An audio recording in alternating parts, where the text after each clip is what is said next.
قرآن مجید میں ایک آیت ہے جس میں صرف آدم علیہ السلام کا ذکر ہے، وہ سورہ طٰہٰ سورہ نمبر 20 آیت نمبر 121 میں جہاں کہا گیا ہے کہ آدم علیہ السلام نے اللہ سبحانہ و تعالیٰ کا کہنا نہیں مانا۔ لیکن جب قرآن مجید کی ساری آیتیں پڑھتے ہیں ہمیں پتہ چلتا ہے کہ دونوں یکساں قصوروار ہیں۔ اور کچھ غیر اسلامک مذہب ہے جو یہ کہتے ہیں کہ اس کے وجہ سے اللہ سبحانہ و تعالیٰ نے عورتوں پر لعنت بھیجی اور عورتیں تکلیف سے بچے جنیں گی، یہ ان کے لیے ایک سزا ہے، کیونکہ عورت نے اللہ کا کہنا نہیں مانا، اسی لیے عورت کے اوپر لعنت ہے اور وہ تکلیف کے ساتھ بچوں کو جنیں گی اور اپنے شوہر کی غلام بنیں گی۔ اسلام اس بات کو بالکل نہیں مانتا، بلکہ قرآن مجید میں حمل کی وجہ سے عورت کے رتبے کو اٹھا دیا گیا ہے۔ اللہ تعالیٰ فرماتے ہیں سورہ نساء میں سورہ نمبر 4 آیت نمبر 1 میں، عزت کرو اس کوکھ کی جس نے تمہیں جنم دیا۔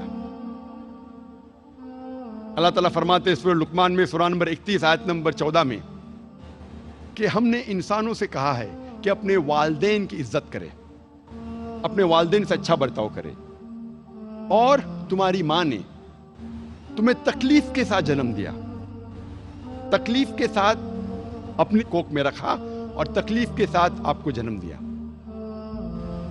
اللہ تعالیٰ پیغام کو دہراتے ہیں سورہ اعراف میں سورہ نمبر 46 آیت نمبر 15 میں، جس میں کہا گیا ہے کہ اے انسانوں، اپنے والدین کی عزت کرو، ان کے ساتھ اچھا برتاؤ کرو، اور تمہاری ماں نے تکلیف کے ساتھ تمہیں جنم دیا اور تمہاری ماں نے 2 سال تک تمہاری پرورش کی پیدا ہونے کے بعد۔ اس کے اندر ویننگ کا ذکر ہے، میں نے آپ کو دودھ پلائی۔ یہاں اللہ سبحانہ و تعالی خواتین کا رتبہ حمل کی وجہ سے اور اونچا کرتا ہے۔